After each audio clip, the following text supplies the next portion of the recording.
Meio-dia e 18 minutos, estamos de volta e recebemos hoje aqui no estúdio do Link Vanguarda o prefeito de São José dos Campos, Felício Ramute, do PSDB. A ideia é a gente poder fazer aqui um balanço desses 3 anos que já se passaram, todo o serviço da prefeitura, analisar o que deu certo, o que precisa melhorar e também já visualizar o próximo ano, que é o último ano deste mandato. Bem-vindo mais uma vez, Felício, aqui ao estúdio. Muito obrigado, boa tarde, Elisa, Boa Abranches, tarde. Rogério e a todos vocês que estão nos assistindo. Vai ser um prazer poder contar um pouquinho do que a gente tem feito ao longo desses 3 anos. Vamos falar sobre transporte público, prefeito. Foi definido um novo valor da passagem, só para lembrar o telespectador. Então, R$ 4,50 no cartão, R$ 5,00 em dinheiro e R$ 5,20 no vale transporte para empresas. A questão é como resolver esse ciclo? Cada vez mais caro, menos passageiros? O que encarece mais essa passagem a ponto de pegar tanto no bolso daquele que utiliza? Essa é uma pergunta feita por várias pessoas que participaram das nossas redes sociais, mandando essa pergunta para a sua resposta, esperando a sua resposta. Tem toda a razão, Abranches. A gente vive ao longo dos últimos anos um fenômeno que a queda do número de passageiros no sistema de transporte público coletivo, no caso dos ônibus, e a pressão social legítima de melhorar cada vez mais esse serviço para a população. A vantagem é que nós vivemos um bom momento em São José dos Campos, já que agora, no ano de 2020, nós vamos desenhar um novo edital de licitação para os próximos 10, 12 anos da cidade. Então, em abril de 2021, as empresas que estão operando e a forma que está sendo operada tem uma grande oportunidade de mudança. E é isso que nós estamos fazendo, trazendo novas soluções, novas metodologias para a gente tentar sair desse ciclo vicioso e entrar num ciclo virtuoso, trazendo um serviço de melhor qualidade, com alternativas tecnológicas. Temos agora o VLP, o veículo leve sobre pneus, a linha verde, uma série de novidades que podem ser utilizadas no transporte público. De fato, nenhum prefeito gostaria de aumentar o transporte público todos os anos. Existe um contrato, o contrato tem que ser seguido, ele prevê um reajuste com base na mão de obra, com base no aumento do combustível, que aliás foi o grande vilão desse último aumento nosso. O aumento foi de 7%, o dobro da inflação do último ano. Mas só o combustível aumentou 13%. E o contrato prevê esse equilíbrio, considerando o combustível, o aumento dos cobradores, dos motoristas e a inflação. É uma cesta de índices que tem que ser aplicado no transporte público. Prefeito, quando o senhor fala sobre melhorias, o que seria exatamente? Porque a gente recebe muito na rede social comentários sobre limpeza, o horário dos ônibus, ar-condicionado que não tem nos ônibus, toda a estrutura que as pessoas estão julgando que não está lá das melhores. Então, o que exatamente seria essa melhora? Nós temos que dividir, e você está corretíssima, em 2 questões. As estruturais, que é um bom momento de mudar, e as pontuais. Limpeza de ônibus, por exemplo, é um problema que pode ser resolvido para já. A gente deve cobrar, deve entender aonde isso está acontecendo e cobrar dos operadores de transporte, que tem a obrigação de ter um ônibus em condição e um ônibus nas condições de limpezas adequadas para o cidadão de São José. Mas o que a gente está vendo é um sistema de transporte para o futuro, onde, por exemplo, você pode, nas regiões mais distantes da cidade, utilizar no futuro de um aplicativo para essas regiões mais distantes que estaria integrado ao sistema de transporte público, usando inclusive as atuais vans do transporte alternativo. Estou aqui antecipando uma das coisas que nós estamos estudando junto com a Fundação Getúlio Vargas para, de fato, mexer na forma de ir e vir do cidadão de São José. Mas posso aqui dizer que, comparando com o sistema de transporte de outras cidades, não só da nossa região, do estado de São Paulo, o sistema de transporte de São José está bem acima da média. Mas nós precisamos oferecer melhores condições e o momento certo é agora. Nós estamos agora com uma audiência pública em janeiro, já para falar do novo edital, da nova lei do transporte público. Então, esse é o momento, o VLP, a linha verde, temos certeza que a partir de abril de 21, a cidade vai ter um sistema já apontado para o futuro. Prefeito, já que o senhor falou do VLP, que é a linha verde, como é que vai funcionar? Uma empresa vai operar, vai ser a mesma empresa que vai operar isso e os ônibus? A passagem vai ser o mesmo valor dos ônibus? Como é que vai funcionar? Olha, a linha verde são a etapa da obra e dos veículos, ou dos trens, como a gente chama, os trens sobre pneus, um metrô de superfície. O que está previsto, que nós estamos desenhando na licitação, é que a mesma empresa, ou uma, ou duas, ou 3 empresas, estamos definindo a quantidade de empresas que irão operar o sistema de transporte público da cidade, irão operar o sistema da linha verde. E claro que totalmente integrado ao sistema e exatamente com o mesmo valor da tarifa. A linha verde vem para mudar a forma, principalmente de quem estiver na região sul, indo no primeiro momento para a região central, o transporte de massa que a cidade tanto desejava, lembrando agora com o apoio do governo estadual, que nos deu os 30 milhões para poder executar a obra ao longo do ano que vem, e fazendo com que haja total integração com o sistema, vamos chamar assim, tradicional do transporte público. A prefeitura compra os veículos, o dinheiro vem do governo do estado para fazer as linhas e depois já abre uma licitação para entrar uma empresa, é isso? Exatamente. Basicamente a é isso. A mesma licitação do transporte público será a licitação de operação apenas Operação. do sistema. Obra é tudo por conta da prefeitura. Obra 100% por conta da prefeitura. Só para repetir a sigla aí, é VLP. VLP. Veículo leve sob pneus. Eu quero usar uma outra sigla agora para perguntar. BRT. A via para ônibus tinha um financiamento aprovado de 800 milhões, a prefeitura chegou a usar 12 milhões dentro desse projeto aí. Em entrevista aqui, o senhor disse que não continuar obras dava prejuízo para a cidade. Por que não continua essa daí, então? Então, vamos lá. O caso dos projetos do BRT é gravíssimo. Inclusive, hoje, o Ministério Público, nas cidades onde existem essas duas, são entidades ligadas a uma de São Carlos, se eu não me engano, outra de São Paulo, a Caixa Econômica Federal se negou a aceitar os projetos. Hoje existe uma investigação que envolve até a esposa do Rui Otaki, uma das pessoas que estavam dentro da FAI, se eu não me engano, uma dessas entidades. Portanto, aqueles projetos realizados não são projetos que possam ser executados. Agora, mais importante do que isso, independente do projeto ou não, o BRT é um transporte do passado. Nós estamos querendo fazer aqui em São José o transporte do futuro, o sistema de transporte de massa do futuro.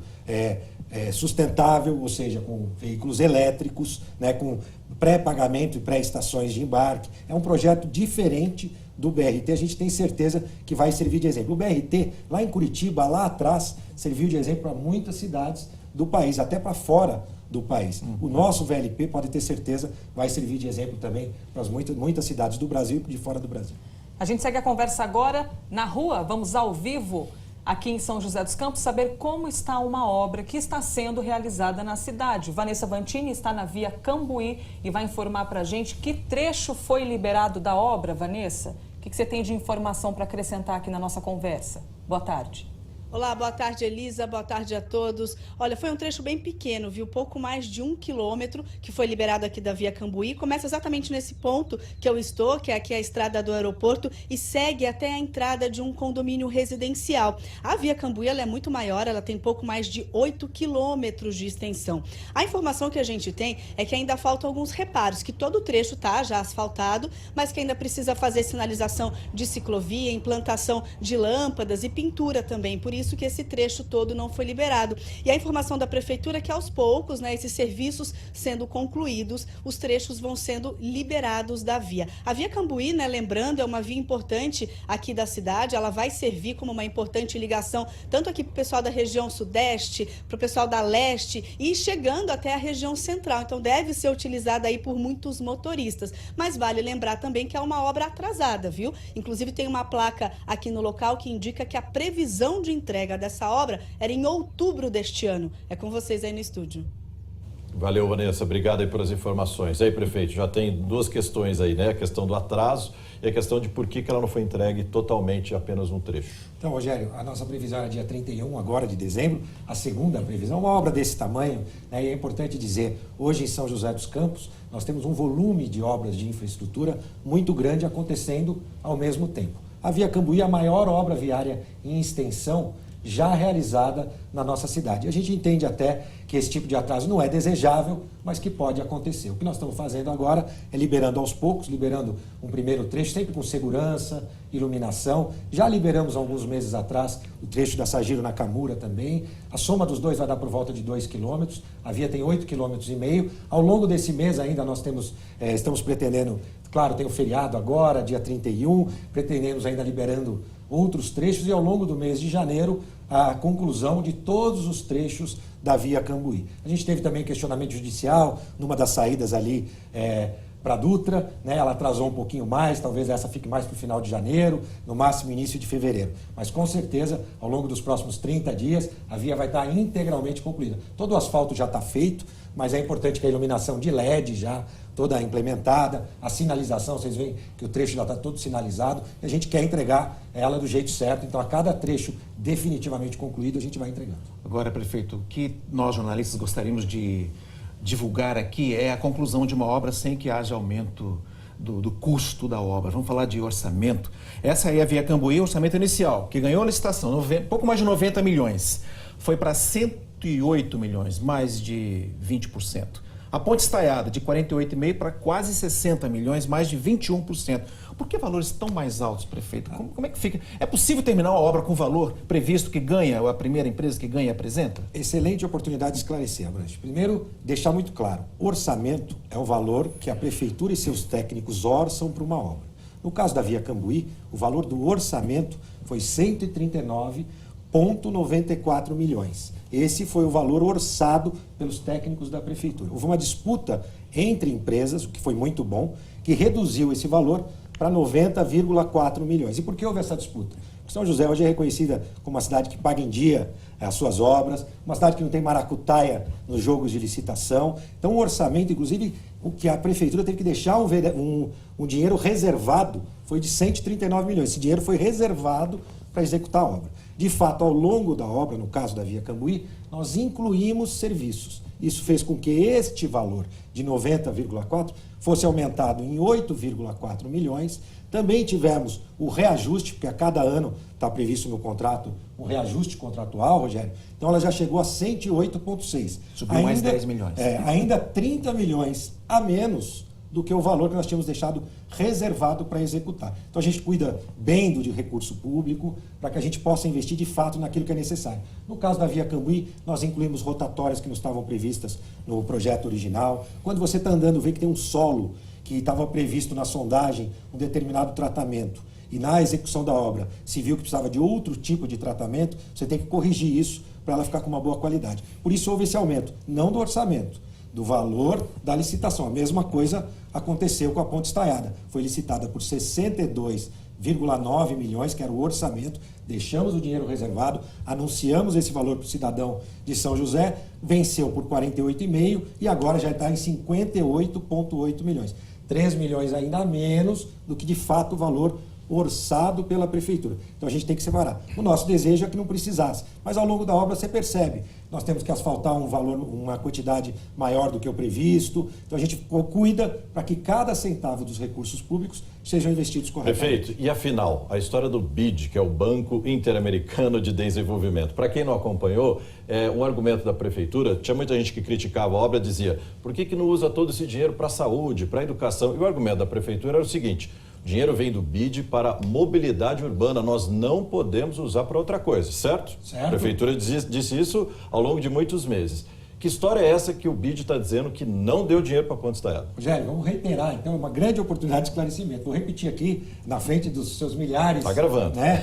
De pessoas que estão assistindo. Todos os recursos utilizados no Arco da Inovação, na Ponte Estaiada, tem como origem o contrato de financiamento do BID. Eu gostaria até de dizer outra coisa, porque significa que a gente teria dinheiro para pagar a obra sem precisar do recurso do empréstimo. Mas, na verdade, não é isso que aconteceu.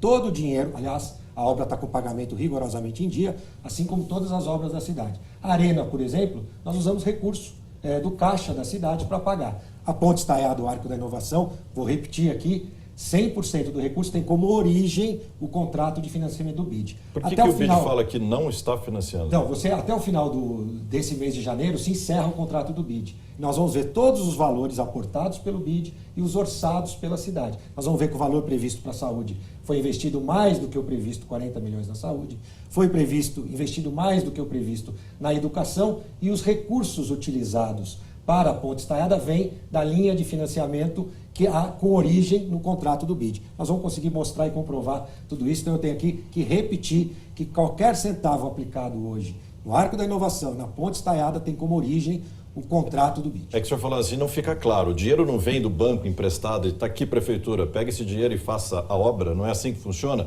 Veio ou não veio? Por que o BID alega que não está financiando essa obra? Então, é isso que está confuso, prefeito. Vai ser claro quando a gente conseguir ver o contrato todo executado. O BID preparou um determinado número de milhões de dólares para investir na cidade. Uma das obras previstas nesse contrato, depois, ao longo do contrato, porque ela não era prevista inicialmente, lembramos? Vocês incluíram depois a obra pedindo, queremos fazer esta obra. Duas grandes alterações. A primeira foi quando a Via Banhado foi retirada do contrato, não sei se vocês lembram, por um relatório do MICE.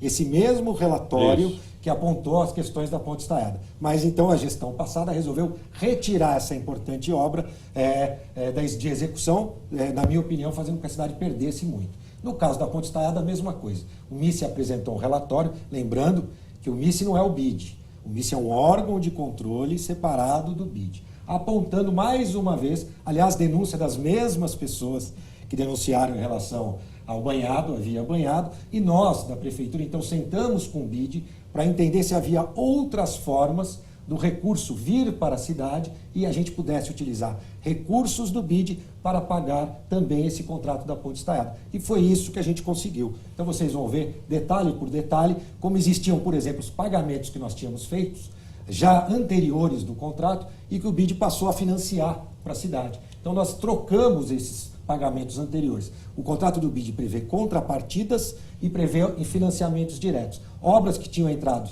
como contrapartidas receberam o recurso do BID. E com esse mesmo dinheiro, que o que vale é o dinheiro. E vale lembrar, hein?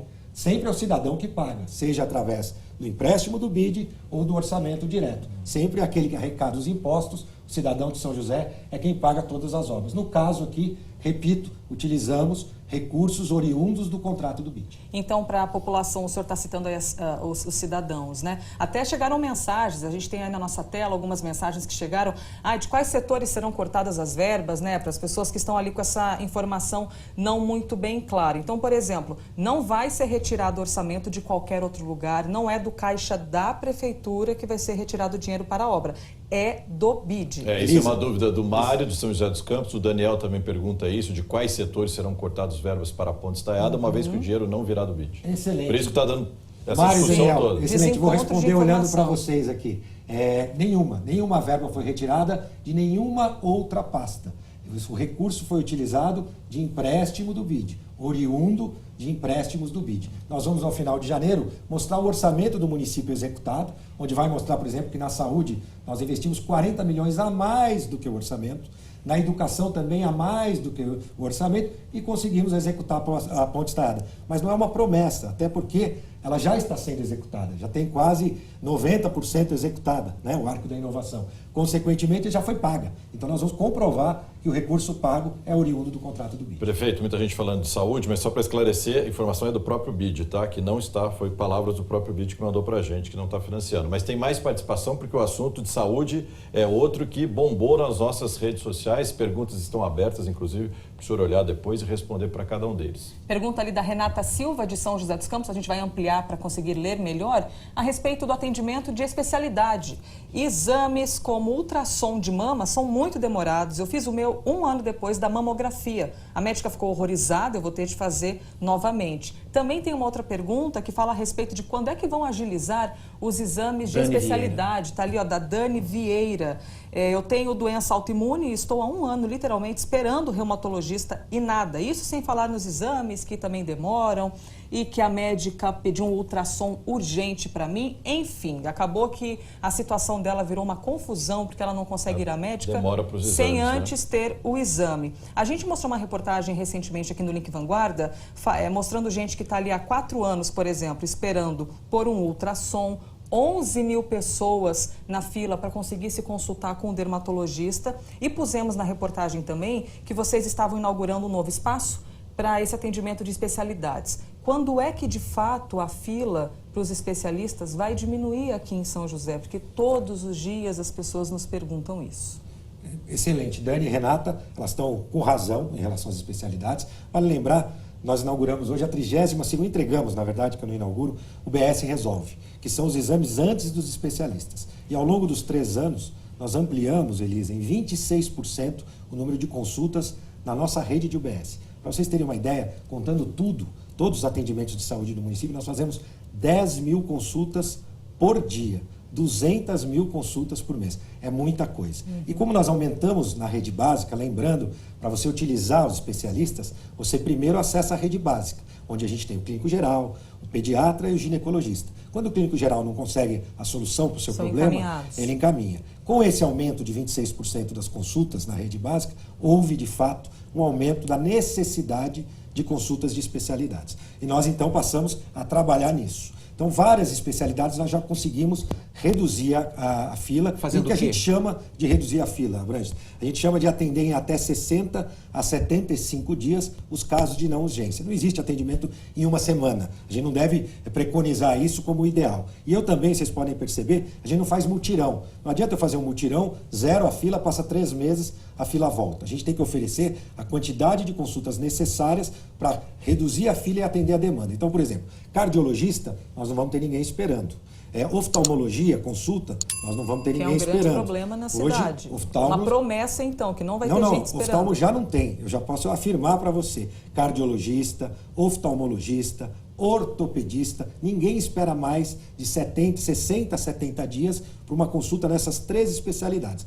Elas citaram urologista, estão corretas, gastro, e você falou, sim. Nós temos 15 mil pessoas na fila de gastro, dermatologia também. Então a gente tem que fazer a mesma coisa, e o Abrantes perguntou como, que nós credenciamos empresas, estamos credenciando, provavelmente agora no primeiro trimestre nós vamos receber mais 2 consultórios móveis, não sei se vocês lembram, lá atrás para zerar essa fila de oftalmo, nós trouxemos um consultório móvel, ficou ali na Zona Norte, atrás do CEF, ali no Parque da Cidade. Conseguimos, então, estabelecer a fila e mantê-la. A gente vai fazer a mesma coisa agora com mais especialidades e alguns exames de ultrassom. Por exemplo, ultrassom de abdômen total, a fila é muito grande. Ultrassom de mamas, nós ainda temos um problema de fila por volta de 8 a 9 meses. E o senhor acha que em quanto não está bom. tempo ali? Não, nós temos certeza que ao longo desse primeiro semestre, o ultrassom de mama, abdômen total, transvaginal, nós vamos conseguir reduzir muito. Esse é o grande desafio. Por falar em fila, o negócio está feio lá na farmácia central. Temos imagens Nossa. de hoje, a gente sabe que esse é uma distribuição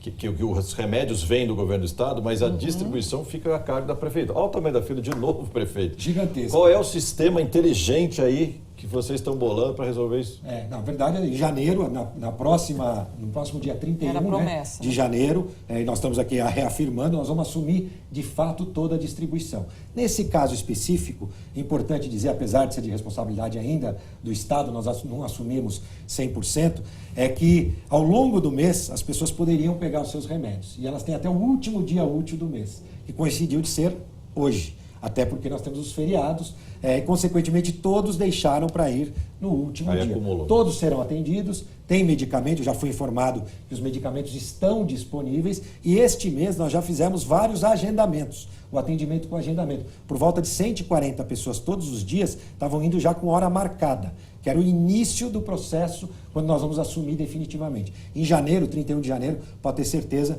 que essa fila não acontecerá mais, porque nós vamos ter assumido 100%, não do estoque, que ainda é de responsabilidade do Estado, mas da distribuição desse medicamento, em conjunto com o Estado de São Paulo. Algumas cidades do Estado já fizeram isso e nós estamos então fazendo a mesma coisa que São Bernardo, por exemplo, e Santo André, 2 cidades que já assumiram a distribuição por completo. Se a fila vai ou não acabar, eu não sei, mas que a gente vai estar lá para mostrar no dia 31 de janeiro, a gente vai, viu? Vai ser um Pode ter prazer. certeza. Prefeito, obrigado pela sua presença aqui no Link Vanguarda. Está sempre o espaço aberto para o senhor participar aqui com a gente. Eu que agradeço a oportunidade, reiterar a importância do Link Vanguarda na prestação de serviços para a cidade. A gente acompanha, a nossa equipe acompanha e leva muito a sério cada reclamação, cada apontamento que a imprensa nos ajuda através de programas sérios como o de vocês. Obrigado pela oportunidade. Obrigado, prefeito. Já era esperado. Trânsito e mais trânsito aqui pela região, trânsito espalhado em vários lugares diferentes, tá? A gente está checando aqui nos mapas, ainda mais sendo sexta-feira. Vamos começar aqui pela rodovia Carvalho Pinto, abrir essa imagem que a gente viu aqui há pouco, começando pelo pedágio bem movimentado na Carvalho Pinto, mas a gente quer dar uma olhada nesta aqui, ó. Vejam aí a quantidade de carros neste momento na estrada da rodovia Carvalho Pinto. Agora, espiando aqui um pouco mais em cima, para quem está indo para Campos do Jordão, essa aqui é a entrada lá no portal do Capivari, até que tranquilo, né? Ok, para uma sexta-feira. Porque a maioria, tá todo mundo descendo, viu? Pegando a rodovia dos Tamoios, por exemplo, a gente vê movimento aí nesse trecho, não muito congestionado. Temos aí a chegada a Caraguatatuba, vamos lá, deu para... Peraí, a Tamoios, então vamos abrir aqui, pronto. Porque olha a gente ali. mostra esse trechinho de serra, que geralmente tem muito carro. Você vê aí as duas pistas aí de descida e muita gente subindo também. Chegada a Caraguatatuba. Oswaldo Cruz aqui também, ó, chegadinha ali no litoral, bastante movimento também. E por fim temos aqui a Rio Santos. Vamos ver o movimento como é que está agora? Olha aqui, esse aqui é a balsa, travessia entre São Sebastião e Ilhabela, tranquila, por enquanto, ok, os 30 minutos. Neste momento. E também aqui mais pra frente o movimento ali entre Caraguatatuba e Ubatuba, ou seja, muita gente pelas ruas. Vamos ver ao vivo como é que está a rodovia dos Tamoios então, com o Arthur Costa? Vamos saber onde é que ele está exatamente, Arthur. E a movimentação aí na estrada toda. Boa tarde para você. Oi, Rogério, boa tarde para você, para todo mundo acompanhando o Link Vanguarda. Olha, já tem bastante gente, viu, pegando a serra aí, né, com destino às cidades do litoral norte. A gente tem as imagens aqui das câmeras de monitoramento para mostrar para vocês. A situação piora mesmo é no trecho de serra. O trecho Planalto está relativamente tranquilo, mas no trecho de serra que a gente vê aqui nos quilômetros 77, 76, a gente vê um pouco mais de lentidão. Aqui, no caso, essa lentidão que a gente está vendo, essa aqui também é no sentido subida, porque está rolando já a operação descida, aquela que acrescenta uma faixa para o motorista que está descendo no trecho de serra. Então aqui são duas faixas na descida, o trânsito fluindo bem e a subida um pouco mais intensa. E aí piora mesmo é na chegada aqui a Caraguatatuba. Nessa outra imagem aqui a gente consegue ver aquele trecho que fica em frente mesmo ao posto da Polícia Rodoviária Estadual. Aí o trânsito para, que já mistura com aquele trânsito de dentro da cidade, né? A gente lembra que a expectativa é que 300 mil veículos passem pela rodovia dos Tamoios nesse período agora do ano novo. A boa notícia é que as obras de duplicação da rodovia, elas foram interrompidas e só voltam no dia 6 de janeiro. Segundo a concessionária, a expectativa é de um trânsito assim até a tarde deste sábado, viu? Volto com vocês aí no estúdio. Legal, Arthur, obrigado. Pelo menos até a tarde de sábado desse movimento deve continuar, quem sabe até aumentar. Muita gente aproveita a folga desta época do ano para viajar, conhecer lugares novos. Tem gente que sai de férias agora e só volta no fim de janeiro. Olha que beleza. E como é que fica a casa vazia, hein? Pois é, tem esse lado, né? Os bandidos estão ali sempre atentos. É preciso tomar alguns cuidados com a segurança. O André Luiz Rosa está em Taubaté, vai trazer as informações pra gente. Quais são as principais dicas da polícia, André? Ninguém quer ter problema nesta época, né? Quer voltar feliz para casa. Oi, Elisa, para você. Os bandidos geralmente ficam de olho em qualquer mudança de rotina, né? Então, se a pessoa, por exemplo, tem uma rotina bastante conhecida ali naquela casa e existe uma mudança brusca, o bandido que já tiver de olho acaba conseguindo perceber isso e aí age levando, às vezes, tudo que a pessoa tem em casa. Estou aqui com o Tenente Barbosa. Tenente, o que a pessoa pode fazer, então, para evitar isso? Deixa a luz acesa, não deixa a luz acesa? Às vezes a pessoa deixa a TV ligada, por exemplo, para dar essa impressão de que tem gente em casa. Isso é correto? O que tem que fazer? Boa tarde.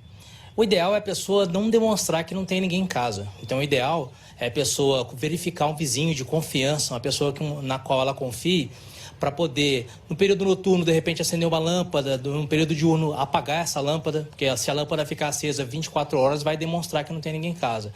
Esse vizinho também vai recolher a correspondência, porque o excesso de correspondência em frente à residência vai demonstrar que não tem ninguém em casa, e etc. Né? Esse vizinho vai poder auxiliar nesse sentido, para demonstrar que a rotina daquela casa não foi alterada. O senhor comentou de avisar alguém da vizinhança, aqueles grupos de vizinhança solidária, por exemplo, que existem, são eficientes numa situação como essa? Os grupos de vizinhança solidária, eles são eficientíssimos, porque o grupo de vizinhança solidária, ele passa a ser os olhos da polícia militar, onde a polícia não está naquele exato momento. Então, a pessoa que habita ali aquela região, aquela vizinhança, ele vai ser os olhos da polícia militar. Percebendo alguma irregularidade, alguma coisa que foge da normalidade, vai acionar a polícia via 90. Tá certo, obrigado pela sua entrevista, bom ano novo para vocês. E esses grupos são realmente importantes e as pessoas têm que ficar atentas a utilizar os grupos apenas para avisar se tem alguma mudança da rotina, para acabar não enchendo, por exemplo, de mensagens os grupos e deixar a pessoa sempre alerta, né? E em caso de alguma situação diferente, como disse o tenente, avisar a polícia pelo telefone 190. O lugar ficou movimentado hoje, a CEAGESP de São José dos Campos. O pessoal que começa a comer a ceia do Réveillon, começa a comer no ano velho e só termina no ano novo. Nessa ponte, antes da meia-noite e logo depois, eles querem encher de frutas. Por isso que eles foram para a CEAGESP, já pensando em 2020. É um vai e vem que começou cedo. Todos estão atrás das frutas tradicionais da ceia do Ano Novo. A uva é a campeã de vendas, mas elas ganham a companhia do pêssego, da ameixa, da lichia. A Karina trabalha com isso. Ela é decoradora de mesas e caiu da cama para conseguir as melhores opções. As frutas exóticas e flores também de qualidades bem diversificadas. Na verdade, eu sou de Taubaté e lá no encontro todas essas opções. E também acredito que o preço também faz a diferença. Nos dias que antecedem as ceias, o movimento nos corredores aumenta bastante. Normalmente, 3.000 pessoas passam por aqui por dia. O balanço de hoje ainda não foi fechado, mas na véspera do Natal, foram 10.000 pessoas aqui dentro. O atrativo aqui é a variedade e o preço. E muitas das frutas e verduras que tem no CEAGESP é direto do produtor rural. E os mercados, feira, também vêm aqui fazer a reposição dos seus comércios. O morango também é muito procurado. Essa pilha aí de caixas vai virar geleia. A senhora que faz? Eu faço. Fica bom? Fica ótimo. Dá sorte no ano novo? Muita. Começa o ano docinho. E uma das frutas mais procuradas para a ceia do Ano Novo é o romã. São muitas superstições envolvendo as sementes dessa fruta. Tanto que são 8 da manhã e já em muitos lugares aqui já nem tem mais romã. E nesse box que a gente tá, essa aqui, ó, é a penúltima caixa. A dona Maura é feirante e aposta na fruta para começar bem 2020. Eu vou fazer a simpatia de meia-noite, aí dá sorte na vida, dá sorte. Tem que fazer pedido? Tem que fazer pedido. Qual que é o seu pedido para 2020? Meu pedido para 2020 é saúde, trabalho, dinheiro no bolso e tá resolvido nosso problema. Fechou a conta, nisso aí tá ótimo. Cada um com o seu ritualzinho, né? É. Se esqueceu de comprar, ó, a CEAGESP dá mais uma chance para você, porque vai abrir na segunda-feira, a partir das 5 horas da manhã. Aproveite. Quase acabando e muita gente aproveita a sexta-feira para ir para onde? Para a praia. Praia, litoral, né? Claro que tem gente que gosta da serra ou muitos moradores que vão ficar ali pelas suas cidades mesmo, nem vão viajar, mas o litoral é muito procurado. Atrai muita gente. Vamos saber se João Mota está com o pezinho na areia? Será? Nosso repórter do litoral. Fala, João, tudo bem? Como é que tá o tempo aí? Conta pra gente o movimento. Fala, Rogério, Elisa, boa tarde pra você, boa tarde pra todo mundo que tá acompanhando o Link Vanguarda. Tô com o pé na areia sim, viu? Na última sexta-feira do ano não podia ser diferente. Eu tô aqui na praia Balneário dos Trabalhadores, em São Sebastião, e no sentido aqui Costa Sul da cidade. O tempo que interessa muita gente começou muito bonito aqui em São Sebastião. O sol começou a estalar antes das 8 da manhã, já dava para suar a camisa, mas agora as nuvens já tomam conta, já está mais nublado que qualquer outra coisa, mas meio que fica naquele jogo de engana, porque está bem abafado aqui. Prova disso é a quantidade de gente que já está conseguindo aproveitar aqui a areia, o mar. Praia é lugar de muita gente se divertir, mas é também lugar que muita gente tira o sustento, né, a sua fonte de renda. E é para isso a prefeitura está intensificando a fiscalização dos ambulantes que trabalham aqui na areia. Eu vou chamar a Cíntia, que trabalha aqui na prefeitura. Ela está participando dessa fiscalização. Cíntia, boa tarde para você. Como é que vai funcionar essa fiscalização dos ambulantes que trabalham aqui na areia? Então, a gente verifica a regularidade deles, né, junto à prefeitura, tanto a parte sanitária quanto a parte documental. E, assim, somente os regulares podem estar exercendo essa atividade. Para termos o controle, tanto sanitário, tanto de documentação, se há possibilidade de eles estarem na praia, a quantidade de licenças também, porque muitas das vezes eles estão um número maior de ambulantes possíveis para aquela praia. Então isso acaba atrapalhando até os banhistas de estarem se instalando e aí curtindo a praia. Você me falou antes que aqui em São Sebastião tem uma lista específica do que pode ser vendido aqui na praia, né? O que é? Sim, as classes são para praia mesmo, cangas e artigos de praia. Aí temos para lanches e bebidas, que engloba vários tipos de lanches. E temos também redes e mantas. Churrasquinho também, temos churrasquinho e sorvetes que são para pessoas jurídicas. Fora isso, não pode vender na praia? Não pode vender. Sem licenciamento não tem como. Obrigado, viu, pelas suas informações. Pessoal, obrigado. Então é isso, então. Quem quiser, o ambulante que quiser se cadastrar, precisa procurar a prefeitura. Volto com vocês no estúdio. Ou seja, pode trabalhar pode trabalhar, mas tem de estar ali cadastrado, né? Mínimo de organização. Obrigado, viu, João? Foram mortos por um policial militar em piquete ontem. Segundo informações do boletim de ocorrência, esse policial militar estava de folga no carro dele, numa estrada da zona rural, quando foi abordado por 2 homens em uma moto e eles anunciaram o roubo. Segundo a polícia, um desses homens estava armado. O policial militar, então, reagiu, atirou nos 2 e os 2 morreram no local. Um desses homens estava em liberdade condicional e já tinha várias passagens por roubo. Essas, portanto, são as informações da Polícia Militar. E com uma notícia que vai chamar a atenção de muita gente, porque o que a gente tem recebido de mensagens e de reclamações em várias cidades, agora a gente vai falar de Bragança Paulista, mas o problema está em muitos lugares. A Polícia Militar está fazendo uma operação em Bragança para diminuir aquele barulho irritante provocado por motos sem escapamento e que tiram o sono de muita gente. Tem gente mandando reclamação assim, ó, aos montes para cá. São José também, outras cidades, Taubaté. Muita reclamação a gente tem recebido. Vamos falar com o Lucas Rangel sobre essa operação. Ô Lucas, boa tarde para você. Quantas motos foram apreendidas?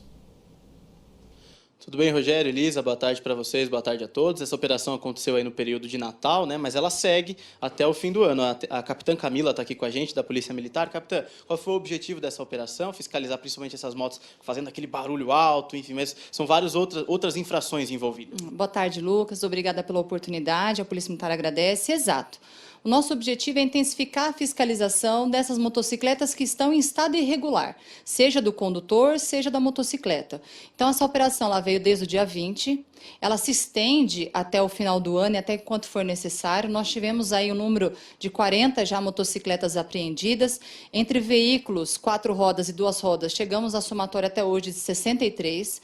Nosso objetivo é triplicar esse número, é o que nós acreditamos que vai surtir de resultado.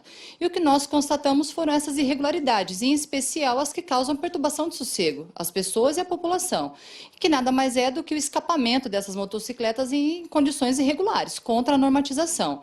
E aí, entre isso, durante a fiscalização, foram constatados irregularidade com veículo, com CNH e entre outros. E como é que vai seguir essa operação? Vai ter a parceria também das polícias agora? Explica pra gente como vocês vão dar andamento nisso. Exato. Aqui nós temos o Gabinete de Gestão Integrada, que é a somatória de força das forças de segurança, Polícia Militar, Polícia Civil, Guarda Municipal, Polícias Rodoviárias Estadual e Federal. Nós vamos estar polarizando essa reunião de forças em pontos estratégicos da cidade, entradas das rodovias, para que a gente possa aumentar a fiscalização. Tá certo, muito obrigado pela sua participação. Então é isso, hein, pessoal? Ficar esperto aí, que vai ter polícia na rua, Guarda Municipal, enfim, para fiscalizar essas motos que estão em situação irregular. Volto com vocês. Valeu, Rangel. Obrigado aí pelas informações, né? Moto sem escapamento ou com escapamento alterado, modificado, cortado, enfim. Eles fazem de um jeito para deixar a moto bem barulhenta. Que incomoda muita gente. Com certeza as pessoas que fazem isso não pensam nos outros, né? Não pensam no bem-estar de todo mundo. Quantos idosos, bebês, né, Abranches, sofrem com isso porque é um barulho insuportável.